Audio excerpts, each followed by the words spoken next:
So thank you very much to Samantha and Selene for coming to this morning to talk to me and Vlad in the third one now of our possibility studies conversations. My name's Wendy Ross. I'm a senior lecturer at London Metropolitan University, and I'm really interested in the role of environmental uncertainty in human cognition, problem solving and decision making. Vlad, do you want to go ahead and introduce yourself? Right. Hello. Hi, everyone.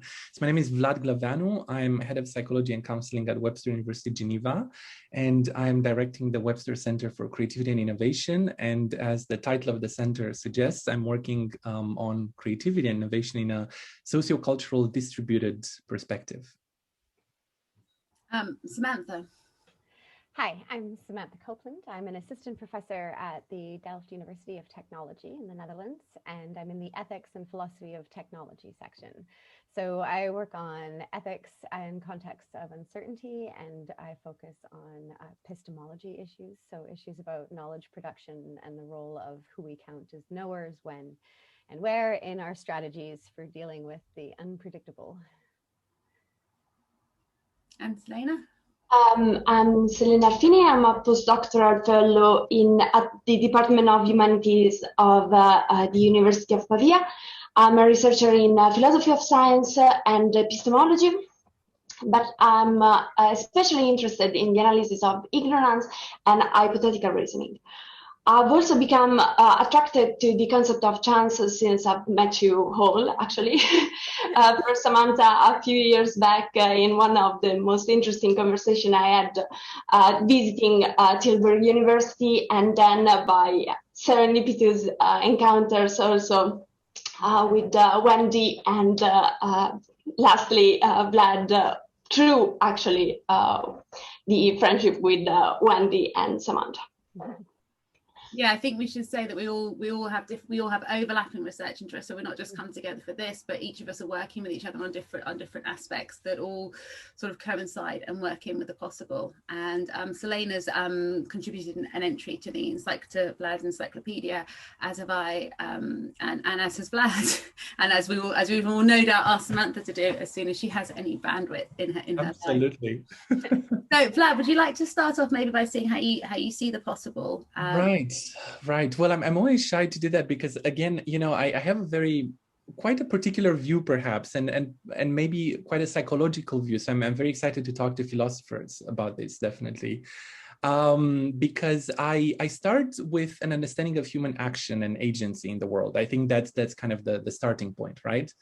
And what fascinates me about the possible is that human action functions on multiple levels, if you want. There is an immediacy of action in the way we perceive and act on the world in the here and now.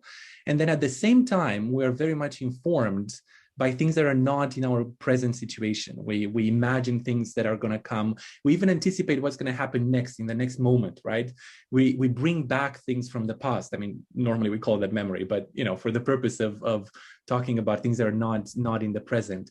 We also make all sorts of counterfactuals and we create alternatives to reality. And I think when people study play as a form of action, that becomes immediately obvious.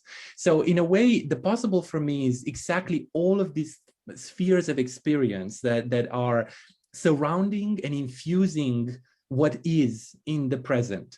And the core of the possible for me is this idea of difference. So I'm very much committed to difference. And Wendy and I, we had these dialogues that some of them are recorded on the channel as well.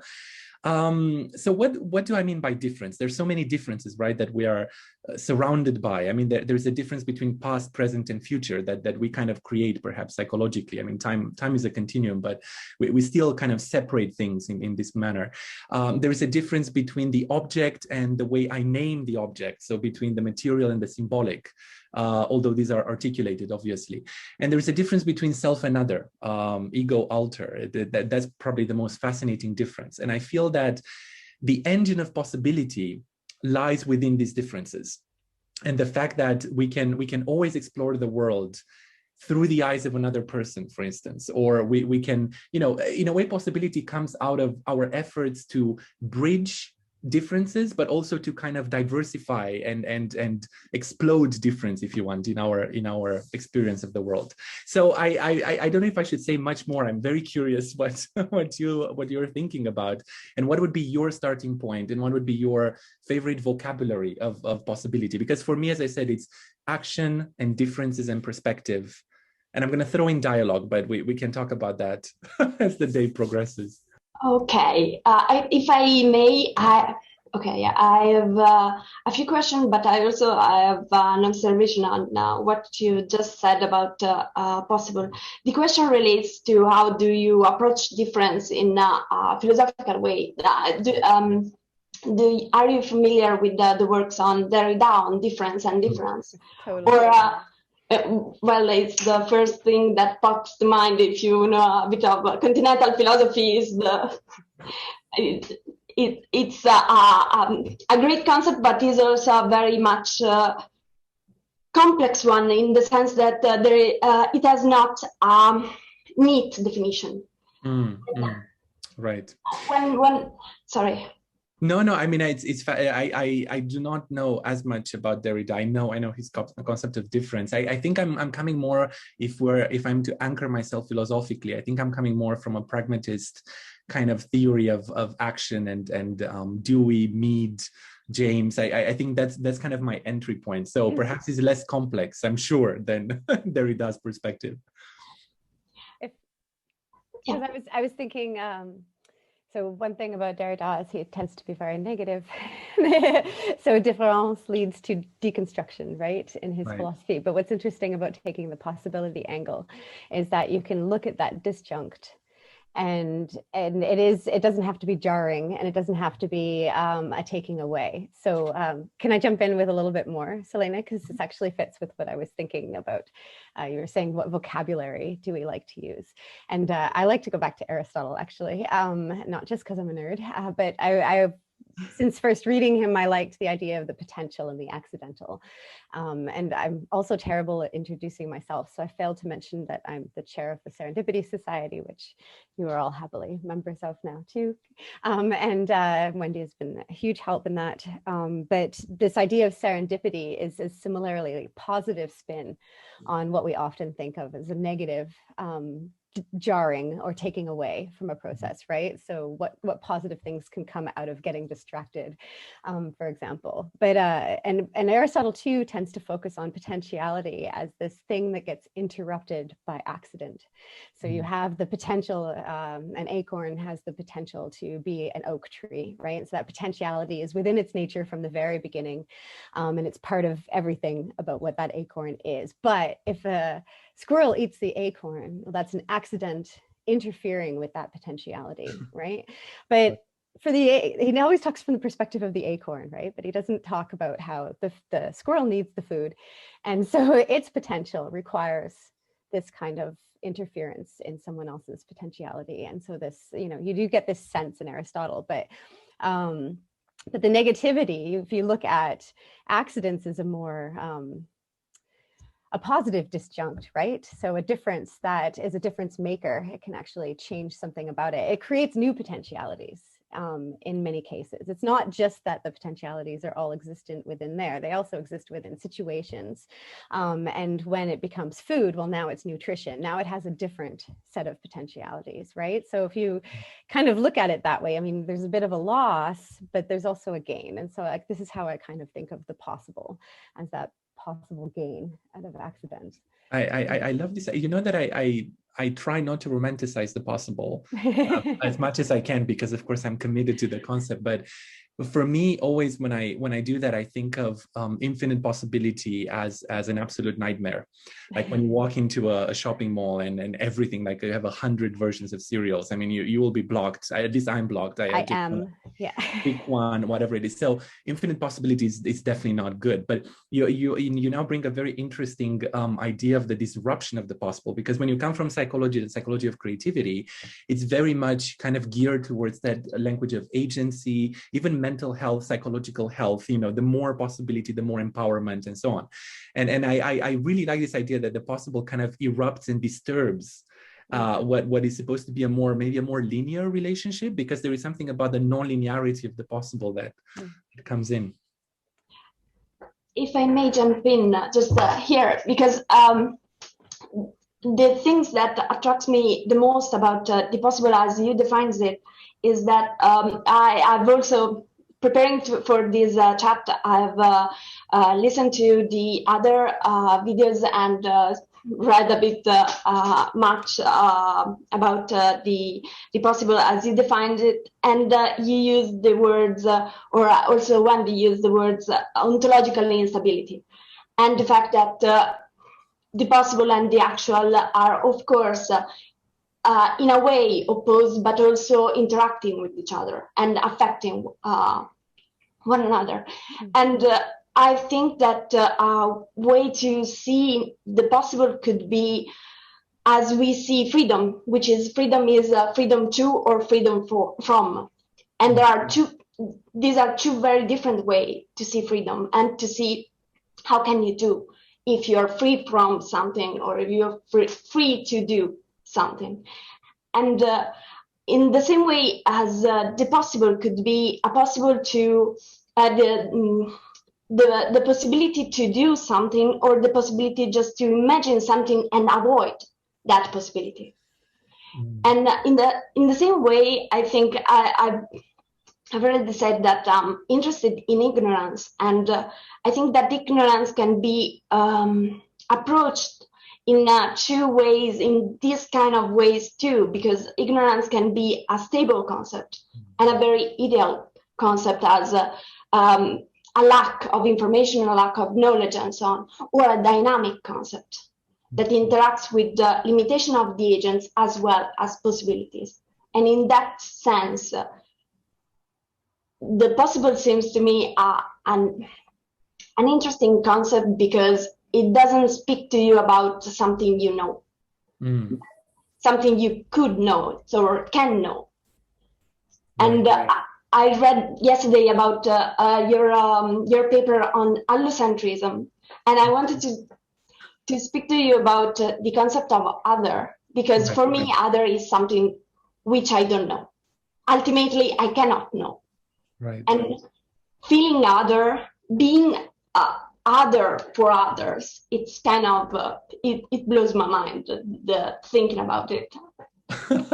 Well, I hope I didn't do too much damage with that paper. I mean, I just picking up to give a bit of context, I was talking about allocentrism, which is not really a notion I invented. I think it's been talked about, at least in psychology, from what I remember. But it was kind of recognizing the otherness of the other as this source of immense possibility, and without immediately wanting to domesticate it, and also recognizing that you are an other to other people. So there's a double relationship there that I think it's very interesting, because again, from psychology, and I'm sorry, I'm speaking from this disciplinary perspective, but it's always nice to meet exactly this difference, you know, a la Derrida.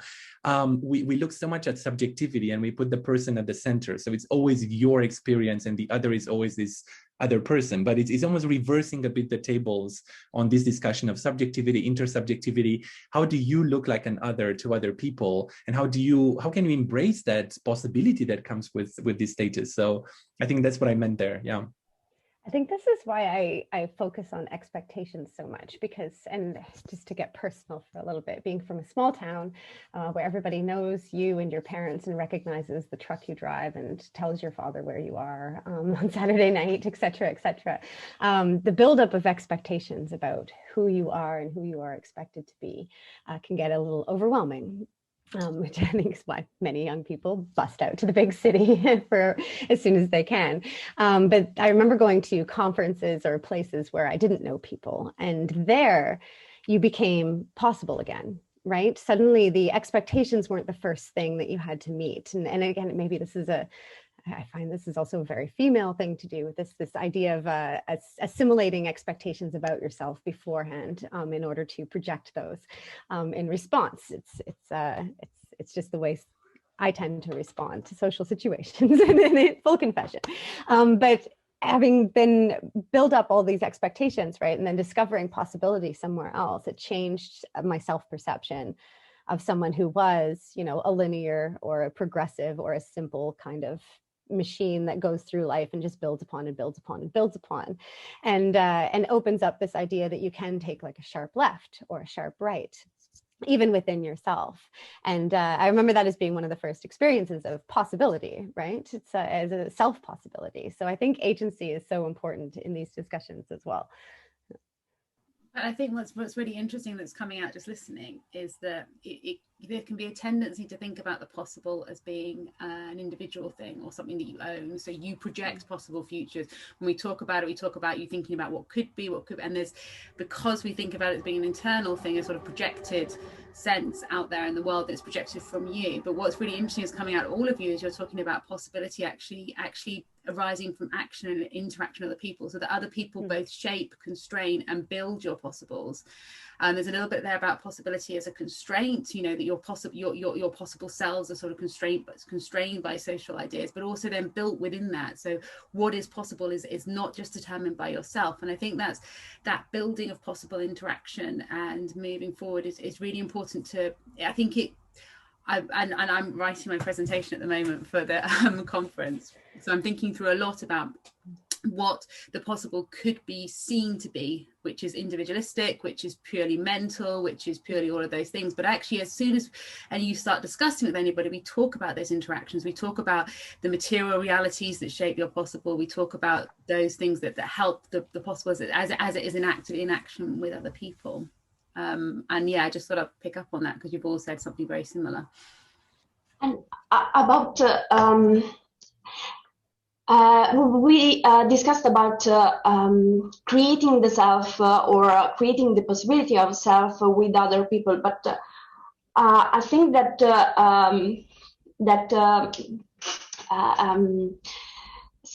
sparked an interest when Samantha spoke about expectations.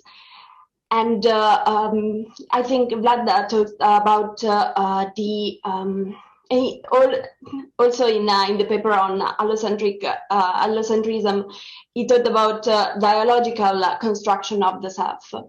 And it reminded me a phrase, a sentence from Margaret Atwood in The Handmaid's Tale when she wrote, "I need to compose myself as I compose a speech."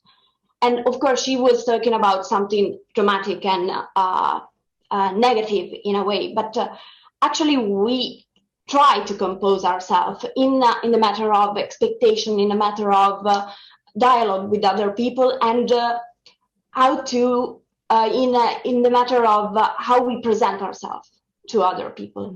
So I think it's connected in a way how we compose ourselves in that sense. Right. I mean, I'm very stimulated by this conversation because as a social psychologist, self-other, this is what our bread, butter, self-other, anyway, analogies.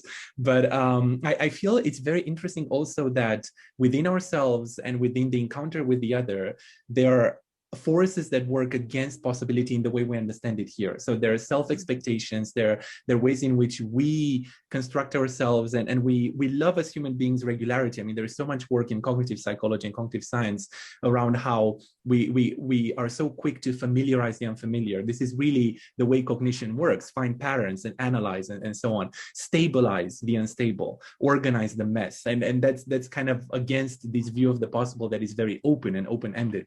And also with other people, you have the exact dynamic of what does the other expect of me. So it's very constraining. And this is where me personally, I love to draw the line between a kind of an ontological argument, and I'm afraid to use this word with you philosophers here, but let's go with it, and distinguishing it from the realities of everyday interactions. Because a lot of people, and this is an argument that goes back to creativity work done on group creativity. A lot of studies demonstrate, especially in artificial experimental conditions, that actually working with other people might harm your creativity when defined in a specific way, of course.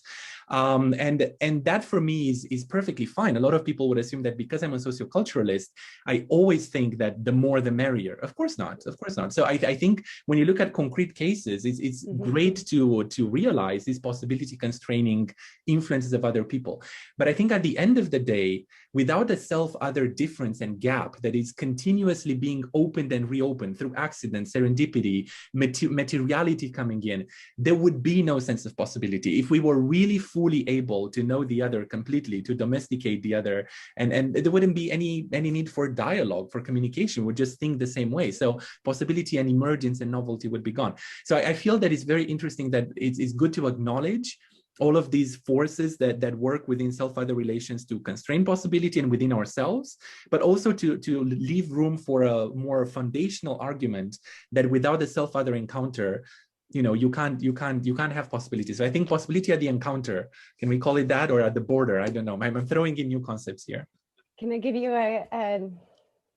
not a counter argument, but an additional negative argument that might prove your positive case?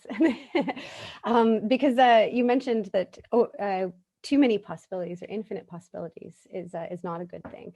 And part of the reason why it's not a good thing is because it leads to inaction. You have no path to take. And so when you said that, I was reminded of when my daughter was 3, and every room became a room of infinite dangerous possibilities, right? But I also didn't know enough about where she was going to go or what she was going to do in that space that I could predict and therefore act strategically in any way, right? So I was left with the infinite possibilities.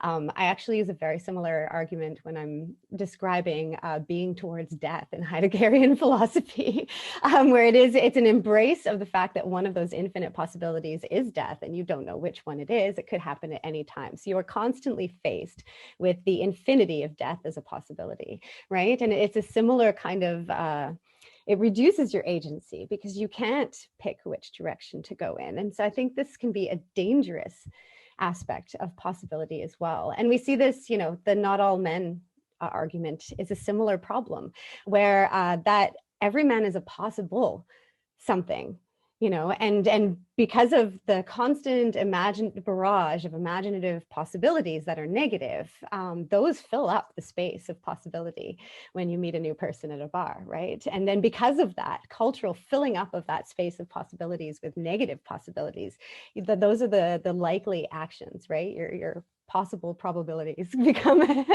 unidirectional. So you can be faced with too many possibilities and you can't act, or you can be faced with overwhelming certain kinds of possibilities that then push you into certain kinds of actions because you have to assume that they are more possible because there's more of those possibilities. So I think there's a positive argument here in the sense that we need to fill up our space with positive possibilities, right? And this is where art comes in and where creativity can be so good, and where sometimes teamwork can actually make you more creative when you're working with the kind of people who are actually generating more possibilities in that context. This is why serendipity, I think, is people love it so much because it does that for you, right? It's like oh boy, a possibility. No, it's very interesting indeed. What possibilities do we actually construct? I mean, it's sorry, I'm talking way too much, and I really want to listen more. But I'm so stimulated by these ideas because, I'm clarifying my own thinking, and what I love about possibilities, this open-endedness of it. But at the same time, it is very much constructed and solidified in some ways all around you. So the possible that is not real is still made real by all these anticipations, forecasts, assumptions, and so on. Yeah. I'm reminded here, I also worked on social representations with Serge Moscovici in that tradition. And he said something wonderful. I mean, he said many wonderful things, but one of them was the symbolic environment sometimes has more reality and weight to it than the real environment.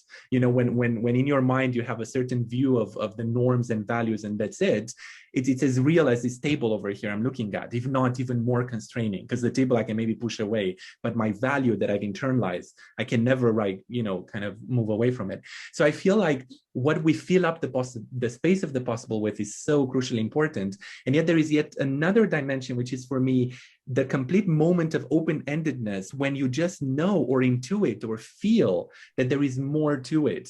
And I don't know how maybe phenomenologically we can talk about that. And my wife, who does a lot of crafts, just to bring in this example, we're talking about affordances, yet another concept. But she said that she keeps a lot of stuff, and then she does keep a lot of stuff to do wonderful things later on with them, because she intuits they will be useful. And when she opens her, the drawers, She doesn't know what will be. She doesn't have the thing. She doesn't have that vision, but she just knows that it will be. I mean, that feeling alone, you see, it's kind of the possible beyond the constructed possible that I also find fascinating. I'm so all about that. I've had drawers of random things collected for years. Moving to Europe, I had to clean it all out. But yeah, I totally do that. Yeah. Yeah, what is that feeling? This is, a key problem in my research. If I can jump in, I think it's okay. The problem of too much possibility. I think I think, at least, I'm not sure of it, but I think it's just an abstract concept. It's not something that affects our perspective. I mean, we never have too many possibilities. And it reminds me of an anecdote. I don't know if it's true or not, but in my first philosophy of science class, the professor told us a story about Popper, who presented his students a paper, white piece of paper, and said to them, "Okay, now observe." And they couldn't write anything on the paper because they didn't know what to observe. So that was an anecdote about how too many things to observe, or too many possibilities in this case, can be overwhelming. But actually, if someone puts you in front of you a piece of paper saying observe, you need to start from something. You need to write something on that piece of paper, and what you write defines other possibilities, the next thing, for example. So in a way, I think a very interesting aspect of the possible, if we connect the possible to an agent or agency, is that it depends on perspective, on the agent's perspective, on what he has in front of him or in front of her, and there the accident comes into importance, when something unexpected comes and shifts your perspective. So it makes you see other possibilities you could not have imagined before. And I think it's very interesting, the things you said about too many possibilities. At the same time, it's a wonderful concept and a very difficult one to approach in an agent's perspective. I think almost like when we talk about what's the opposite of the possible, which I know Vlad's really keen to emphasize isn't the impossible. It's something different. I always feel like what's the opposite of the possible is so many possibles that you can't, you're paralyzed and you can no longer act. So by not enacting the possibles, they don't materialize in anything. And I don't think an action has to be material, or it has to be an act you see it thought through. Thinking itself is an act, and sub-vocalizing whatever it might be. But until you can do that, until you can move and act on it, then it's just, yeah, and a multitude of possibles. I keep thinking about the work that I'm doing with the bowl turner. So I'm doing work with a bowl turner where I'm watching how he turns a lump of wood into a bowl like this one. So this was a lump of wood, and now it's a beautiful bowl. And the way that this bowl is only possible by constraining the possibles of the lump of wood, if that makes sense. When it comes, you can do anything with it. You can make any shape. I've seen him turn it into 3-4 different little cups, and each point. But until those decisions are made, until something turns this potential into an actual, then there's no possibility for anything. I don't know if that makes sense. Absolutely. No, absolutely. I mean, it's just very quickly jumping in with, I also draw a lot on Bakhtin and these dialogical ideas of openness and open-endedness, but there is something to be said about monologism as well. And I know that I associate it with the opposite of possibility, but it's kind of intertwined with the fabric of the possible. The moment of action is always monological. You've decided, you've made it, and then immediately it opens up again. It almost reminds me of James's metaphor of consciousness with the flock of birds, that are perching perching and flying and perching and flying, and these kind of movements that yeah, converge, diverge. I feel there is a lot to be said there. I feel we talk a lot about action perception loops, but we should be talking more about these closing, opening, perhaps. The bird murmurs is a great example, because now that they're doing some research on that, right? I mean, it's so much peripheral vision and so much awareness and situational awareness, right? So the birds are detecting where the other birds are. And I don't know enough about the science to say exactly how they're doing that. But this idea that I think people are trying to capture that with flow, but flow tends to be a very individualistic concept, the way that people talk about it. But I think flow happens in groups and in life and with each other, right? Sometimes we're in flow with the people around us, even moving through a train station or something, and sometimes there's a kick. There's something that makes us go into flow with each other, that tunes us all in, this idea of some kind of a salience, right? That we can build in, that's in there. And it works similarly, I think, to the way the bird murmuring works, in the sense, do I have that word right? Is it murmuring?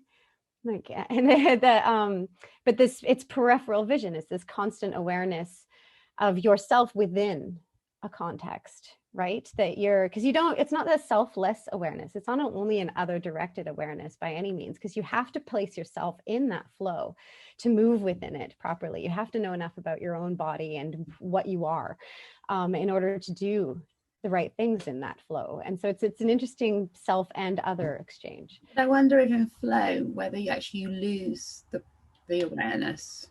So maybe that's yeah. So actually, to be in flow, you have to, even though you need to have all these things, they move beyond your sort of conscious awareness, and that's the point where this backwards and forwards that Vlad was talking about, and the sort of and the interruptions and the disruptions. So the interruptions are the possible. So because if you're in flow, there is no other possible. Flow is it's a dynamic state. It's a constrained state in terms of you're just going to keep, and you're not aware. The second that you move out of flow and then put yourself back in that sort of self-other dialogical relationship, then that's the space for possible, and then that's the space where and for me, accidents are things that then disrupt that and can change them. I don't know, but what about dancing? I mean, in a crowd, right? Not just with one other person where you have performed movements, but in a crowd where you don't know how other people are moving. I mean, I don't think it's the same as flow. It's something else. As soon as you think about how other people are moving, and you put themselves as how somebody else is moving, as soon as you construct an other self, so how other people are moving, it's only really fun if you're dancing if you're not thinking about yourself, you're not thinking about the other people. The second, we've all had that horrible feeling where we're dancing, we all think it's great, and then somehow we slip out of it and we suddenly see ourselves and we go, oh my goodness, like you catch sight of yourself in the mirror, or you see somebody looking at you, realize that maybe you probably shouldn't have been dancing like that, or whatever it might be. But so it's only that sort of flow happens when you don't have that consciousness, I think, when you aren't aware of yourself or the other people around you. Selene is desperate to talk. Let's go. Sorry, because for me, there is a difference between awareness as a state or awareness as a process. So becoming aware is very different from being aware of something. Being aware of something, you can be aware of dancing and not feeling self-aware. For another term of awareness here. And at the same time, if you become aware of how bad you're dancing, for example, of badly how you move around the people that are better at you at dancing, then in that moment, maybe you can lose the flow. But when I think that in the state of being aware, maybe you cannot find possibility. In becoming aware, you can find other. And becoming aware is not always a negative feeling. It is not always the fact that, I'm realizing I'm really a bad dancer and everyone else is a good one. It can be the other way around, or it can be, wow, there is I never dance, so I don't know a good example here, but you can become aware of something you didn't expect, or even of something that you expected, but you didn't expect at that time. And that could be an interesting way to see possibilities. Right. The I love positivity, this. yeah. Sorry, I Go love ahead. this part of the conversation because I think it takes us back to difference. You know, where does awareness begin? And again, I'm going to be very pragmatist about it and say that you become conscious or aware of things when there is a disruption, a micro rupture. That's when you start thinking. I mean, a lot of the pragmatist philosophy and psychology is about thought as emerging at the moment of rupture. It can be very, very micro. And I feel that indeed pure flow is undifferentiated. That is the nature of it. And therefore, yes, it might be possibility constraining. But maybe we need to save a little bit the notion of flow. I mean, I studied a little bit flow. I'm not a big flow scholar. I know Csikszentmihalyi made a lot, and other colleagues as well. But maybe there is an intrinsic differentiation and dialogicality around flow. And I'm gonna just give an example from creativity, you know, because I worked on Easter egg decorators in northern Romania. So I did my romantic project there. And what I wanted to show was that there is creativity in tradition, in habit, in repetition, in the way people use their bodies, in almost what looks like a mechanical way, because it's always a bit repetitive. That's the nature of craft. And from that, I came out with this idea of 3 types of creativity: habitual, improvisational, and innovative. And innovative is the most visible one. It's when we face a rupture, a disruption, and then we want to do something creative. So that's usually what we celebrate as creative domains, arts and sciences and so on, and design, because people approach it with the mindset, I'm going to face this rupture, I'm going to do something new. I'm not going to just fall back on an option. Improvisation is a much more mundane. We have ruptures that we fix on the spot with different, but you know, we still have kind of a moment in which we step out of the flow. That's what differentiates for me habitual and improvisational creativity, that you still stop your action, you get into a reflective mode, and then you want to do something, not necessarily something creative. Habitual creativity, which is what I observed with my crafts women mostly, and I think that connects to flow, is this idea that they repair ruptures as they move along. But I still wonder, and I didn't do an in-depth phenomenological analysis of this, if it's really that undifferentiated, because there are always obstacles that expertise helps you bridge. But because you have expertise, you open your eyes and mind towards new dimensions that then you tackle. Like, for instance, how beautiful and aesthetic the egg should be. Do you see what I mean? So I wonder if indeed flow is completely undifferentiated and a bit away from the birth of thinking and possibility and consciousness. Yeah. If I might, I think I worry about flow because I worry about things that suggest you that you need to get out of yourself in order to get into the right mode of thinking. Because I think what that does is it's almost Kantian, and it's idealization that we can all get to the same space. I actually much prefer keep awareness of oneself in a context. So there can be, I like that you point out, there can be this positive awareness as well as negative awareness, right? A sense of belonging, for example, a sense that you are the cog in the wheel, that you are moving in the right ways, that you guys are all doing this together. Is that this is even on some kind of a sports team or whatever, when this kicks, right? It's not a flow. You're not unaware of your position on the field, for example. You're perfectly aware that you're in the perfect position, and this is just working out great. And I think that's different than flow. I think that's very much a self-awareness of one's own role and impact on a situation. So I don't know. I wonder if there's two kinds of things that could be two different ways of thinking about it, or two different experiences. I don't know, where sometimes this disruption and flow is just a different sense of one's own awareness. And when you have confidence, then you move with that awareness and you do the thing that you're supposed to do. You just do it, right? Because you already know what to do. But when you don't have the confidence, you aren't very self-aware of your own capacity and position, then you have to think about it, and you have to strategize, and you have to reassess, because something is mismatched. And that's when the disruption comes, right? Now you have to get yourself back in. You have to figure out who you are again in that situation, and what you have to offer, maybe. But I think there's a lot of different things happening, and flow is great when it does happen, but I don't think it's always the thing that you want to happen. I think that also then that requires trust in all the people around you. So it's not just your own position in the team, it's all the different people. I used to play rugby, so I think quite a lot about this because I used to be in the scrum. So for those of you that don't know how the scrum's formed, I need to get everything out of the way so I can show you with my hands. But you don't know the scrum, for the position that I was front row, which means that I am props. I prop up the people around me, and this is my team on this side and this is the team on the other side. Now, the only way that I don't get crushed is I have to utterly rely on the people behind me to support me. So I lean right back against them. If they give way, and it's happened before, then you just fall. But more than that as well, you have to rely on the opposition. So here are the people that you're technically competing with. Okay, so technically, in theory, you're the whole aim of the scrum in rugby union is to destroy the opposition. But if the opposition don't support you at that moment when you link with them, then you will both destroy each other.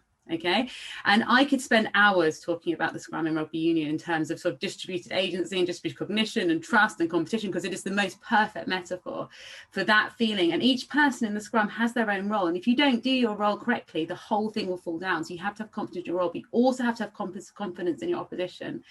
And that's honestly one of the, in terms of the feelings of most feeling part of a team or most feeling part of flow, those moments of being in the scrum are fantastic. Anyone that's ever played those positions and enjoyed them will tell you that's the pinnacle of their entire lives, because you have to have that faith and that trust whilst also competing with people. But you do also have to merge. I don't think you can't keep yourself as a stable entity. The perspectives do sort of disappear, because otherwise that it's not dialogical anymore. You move as one. And I think, yeah, so when it comes to team sports, I often think about that sort of the competition and the support, but also just the complete merging, so that you're one thing. And we do that in the language of rugby as well, as we talk about the pack or the scrum, and you become one object and one entity. About that, that's the interesting thing, I think, about distributed cognition, and how distributed cognition relies on delegating knowledge, but also being ignorant because others know something that you don't need to know. And other are ignorant of something you know, because you need to know, you need to move in a certain way, you need to act in a certain way. So that's the interesting thing for me about how teams move, or how and all the discussion about the flows. I thought about distributed cognition also in relation to the idea of dance as a moment when you are part of the flow, or you are part of a collective entity in a way. And for me, I saw a lot of I've seen a lot of rugby matches, because my husband is a rugby player, and for me the scrum is really a strange thing that happens in a team and within teams. So for me, it was incredibly interesting hearing you talking about the fact that you rely also on the opponents, even the opponent's will to maintain the scrum as a one. And what makes it interesting is you then lose your agency. You have the only way it will work. It's very much a leap of faith in these people who can and do frequently, unfortunately, reject. It's like, so you do have to. So in that sort of sports team thing, you do have to lose.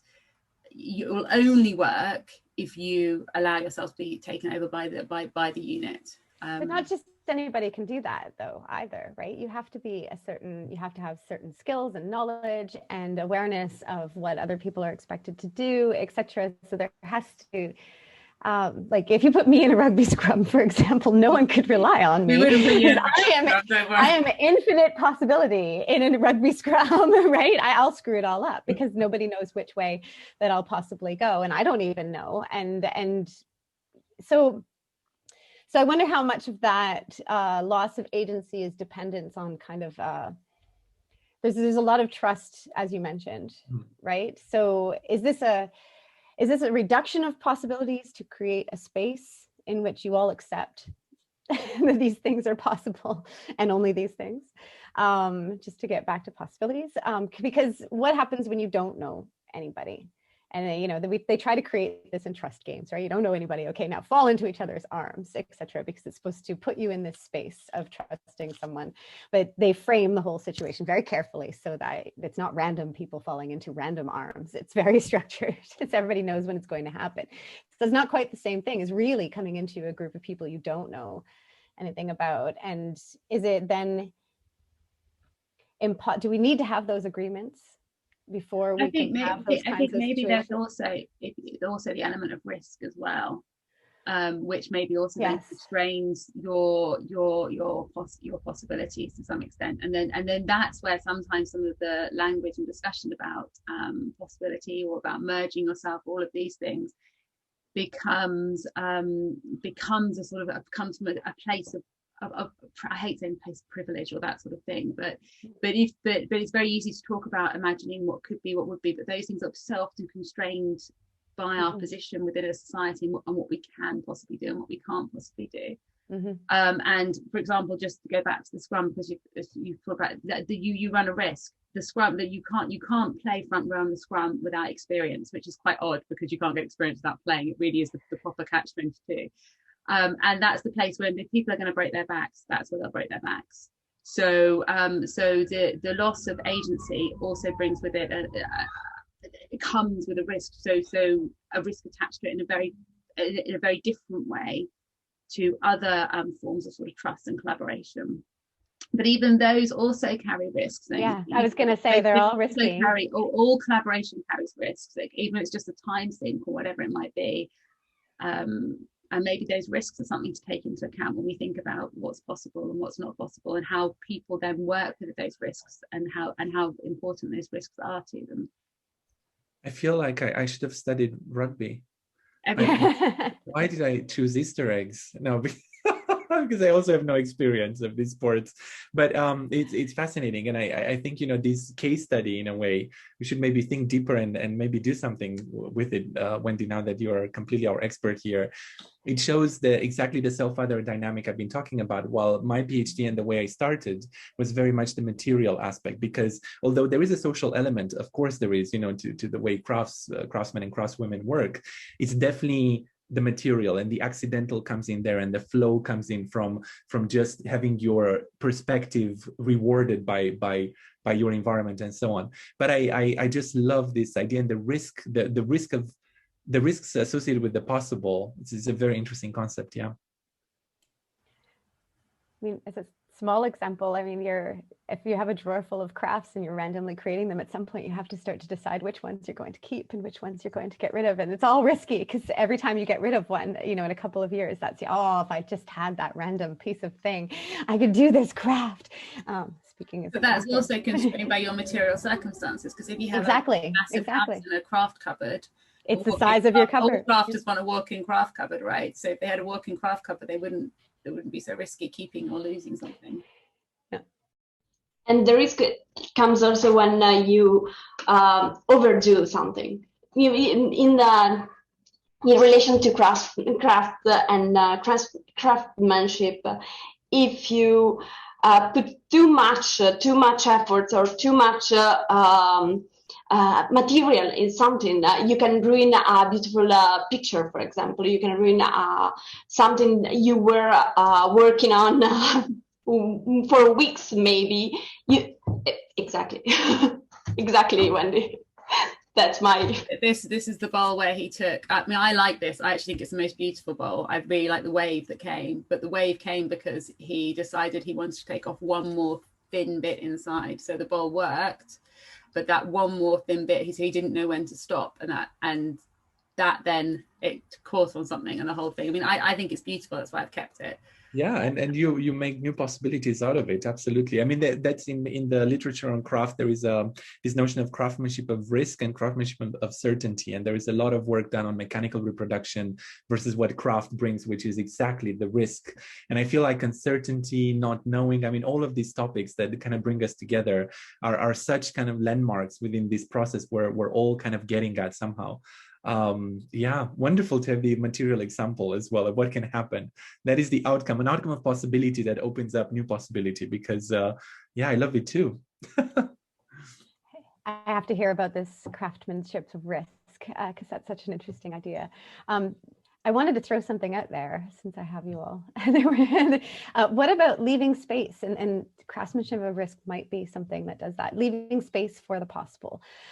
So in the sense that, this might just be justification for my procrastination, but I like to think that I actually tried to do that in a sense where I stopped shy of trying to perfect things almost on purpose. And it's not just because otherwise I'd never finish, but it's also because I've found that if there's just that little room for something, if you leave an idea as a note instead of putting it into the text and then pass it on to someone else, these little unfinished things create this space for possibility. Is that something that you see in craftsmanship of risk? I'm curious. Right. I absolutely. I feel like, well, the example of my wife's drawer with so many things, it's one technique. It'd be wonderful, by the way, it just came to my mind. Another research we could do, or someone listening should do, is on the practices of possibility. What do you do to allow that space of openness to still exist there? So I feel like with the craftsmanship, I just have one wonderful line from an interview with a woman who was decorating, who said, "It is more difficult for me to make the same egg twice as to make different things." So there is, for them, the excitement was that the whole thing of the egg being so different, we don't see that, but eggs are actually quite different in terms of shape, exactly how they are and how big they are. So when you have a motif, you can never apply it identically in the same way to the egg. So I feel that their own practice of possibility was just challenging themselves with new types of eggs that you can really decorate plenty of, like from ostrich to pigeon. I've seen some pigeon eggs wonderfully decorated. You need very good eyes for that. But yeah, there is an element of keeping the door open for more to happen. And I think there is an element of daring as well. Like I've seen craftswomen making some Christmas eggs, which were kind of risky in a cultural context. Although, funnily enough, in other places in Europe, I think in the Danish tradition, have these porcelain beautiful eggs that you sometimes put in a Christmas tree. So there is nothing, that is possible that has not been slightly at least attempted somehow. But yeah, practices of possibility, that would be an amazing, like, concrete idea to look at. What other practices do you guys think about? I was thinking about when Samantha mentioned the possibility of leaving space for chance or possible.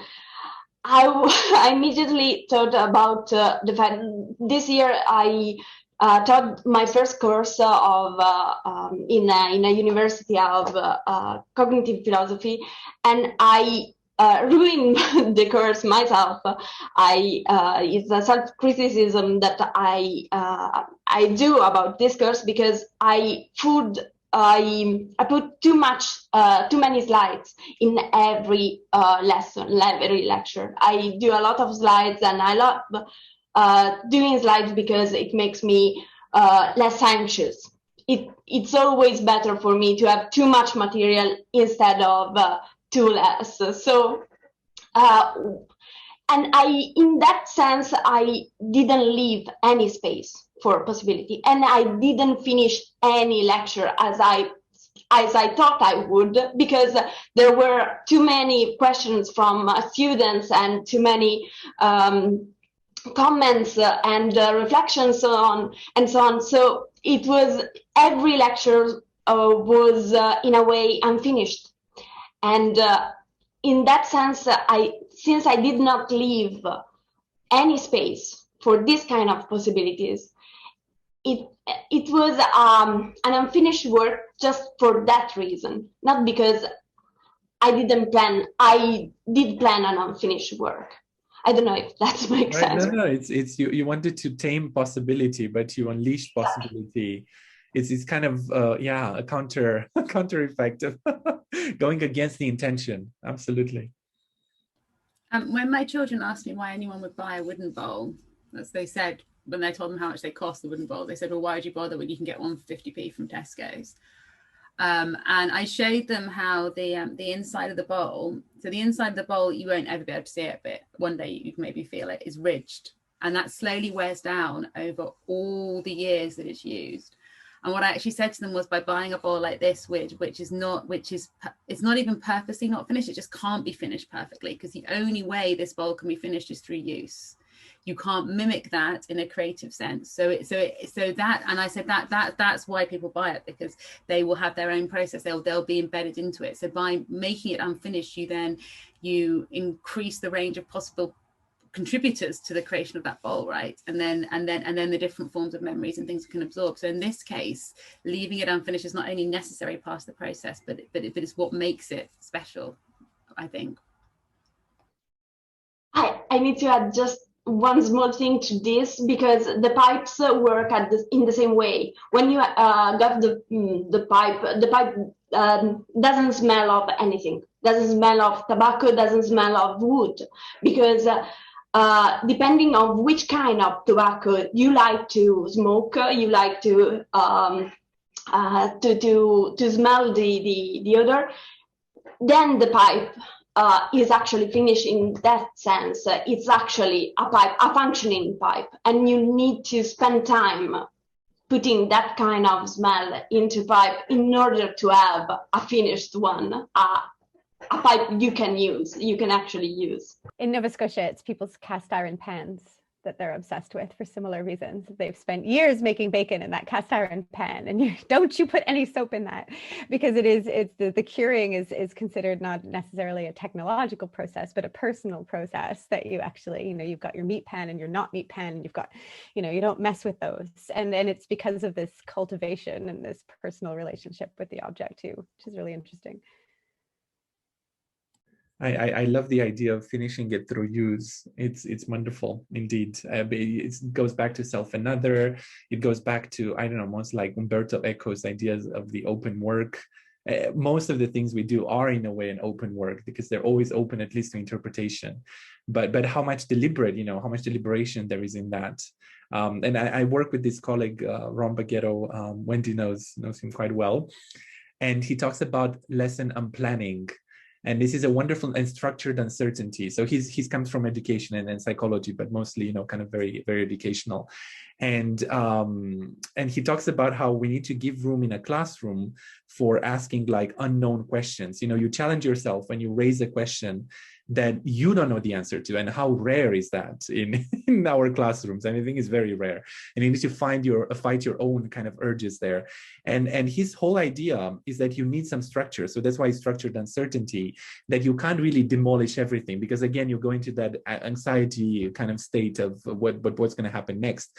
But you need to create this oasis of possibility within a structured practice. So I think that's another way of thinking about, technologies of the possible. Technology sounds ugly, but maybe not. I don't know. Samantha, you work in a technology kind of focus university. How do you feel about technologies of the possible? Oh, you can use it for anything. It's so technologies of the possible. But what you're talking about sounds a lot like teaching philosophy, because you get confronted by questions you can't answer, and unless you're comfortable with that, and teaching philosophy at an engineering school is disruptive sometimes for students in the sense that I ask a lot of questions that I don't answer.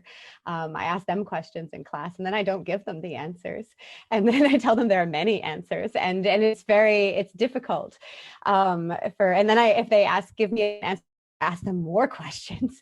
And so I'm just like a badger when it comes to opening up new possibilities for teaching philosophy, because that's really, I think, the great thing about philosophy for me anyway, is because that's what it's about. It's about prodding, poking apart things and finding those differences and inquiring into them. And devil may care. It doesn't matter if I get an answer. It doesn't actually matter. As long as I ask a really good question and then ask some more really good questions, I'm doing great philosophy. Right. And so it's kind of nice that way. Privileged discipline, exactly, to work with these ideas. Absolutely.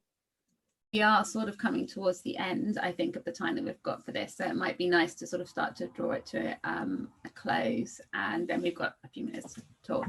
So I didn't know if you wanted to think through what it is that you've most got out of this conversation today, or what it is that's most struck you as being an important part when we're moving forward and thinking about this, the possible as a stable research field. I certainly, the idea of the possible arising in perspective, in difference, in dialogue, the idea of projecting that possible then out onto other people, I think is really interesting, and the importance of other people, materials, and structuring and creating and generating possible. So not just constraining them, although we did talk about the possibility of risk, but also in generating the possibles. If I can say what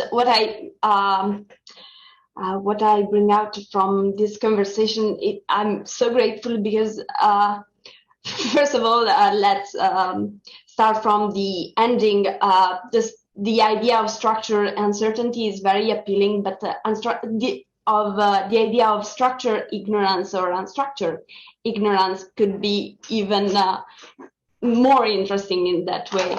And it seemed weird for me, but I prepared a bit for this chat, and I found very interesting things in the preparation of this chat. And the chat went to a complete different direction of what I expected. So I read a bit, I reread the paper on microserendipity. I was ready to talk about that. I reread some works about from Samantha. I said, okay, then we will talk about serendipity in that way or another. And then this conversation went in other ways. And I appreciate every moment, especially the idea of flows for me is incredibly interesting, and the difference between being aware, awareness, or the open and closing of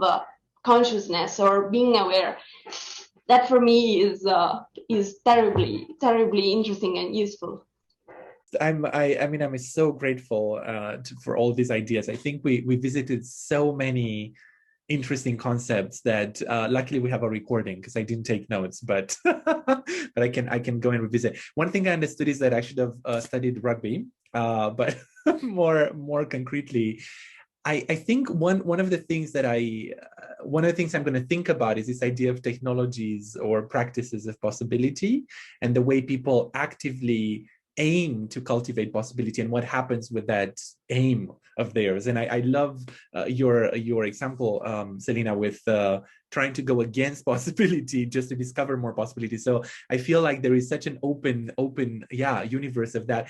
I feel like this concern, this human concern for openness and for variety and diversity and difference is so fundamental for us, and the way it enriches our lives. I mean, I know that we talk in today's society about the rejection of difference, and we talk about others and otherness and alterity, and there is such a big thing there. But I think fundamentally, we are novelty-seeking beings in some ways. We love comfort, but it is the difference that gives that spark to life. And I feel like we do have practices and we do have concern for that. And that's where possibility also finds its place there. Great conversation and very fun. And I have like a pile of scattered notes that I'll have to sort into sentences later. But definitely this idea of I hadn't thought of Derrida's différance in this context, so that's a fun idea that I'll talk about. And I like this practices of possibility idea as well. But as Wendy mentioned, we also talked about the risks, and I think kind of today kind of reinforces my idea that I think what we need to do is make it less risky to be possible, right? And so possibility practices of possibility are a good thing to start with, right? So how do we create the space for the possible in a positive way, and without making it infinite possibilities, and without making it risky, and without clouding it up with a bunch of not great possibilities? How do we populate it with great possibilities without closing off those options? And all of this is just it's such an interesting discussion. And I think it's so important for us as humans, right, to talk about these things because we tend to comfort ourselves by thinking that what we really need is the perfect plan and backup plan and robustness, etc. But working with resilience, more and more even engineers are dealing with the fact that what we really need are transformative possibilities. Even in our very basic infrastructures, we need to think about the potential for transformation in the face of crises and the unexpected. And so when we're bringing that down to the level of like engineering, when we're talking, then I think there's definitely something about our need to transform as humans, that we've gotten locked in this particular historical era in some assumptions about what we've always been like, and I think people are really ready for the possible. So it's a timely and important field, and I think the more concrete we can talk about it, and the more we can talk about these real examples about how they fall into place in life and what positive outcomes they have, I'm these conversations need to happen. Fantastic. Well, thank you ever so much for your time and for coming to think about these things. It's been wonderful. I'm really grateful for that. I'm really grateful for the ideas. And I think Vlad came up with about 20 different new research projects that we'll be looking for people that are watching this to write to us and say, yeah, we'll collaborate with you on that. So and this should go up on the YouTube site before the conference, which is happening in a couple of weeks. So hopefully you'll be able to get this up just before then. And if people are watching this and then they're interested in the conference, or you probably won't, you might be watching it 500 years after the conference, that could be possible, I reckon. Then the conference videos will be on the YouTube channel anyway, so you won't have missed anything.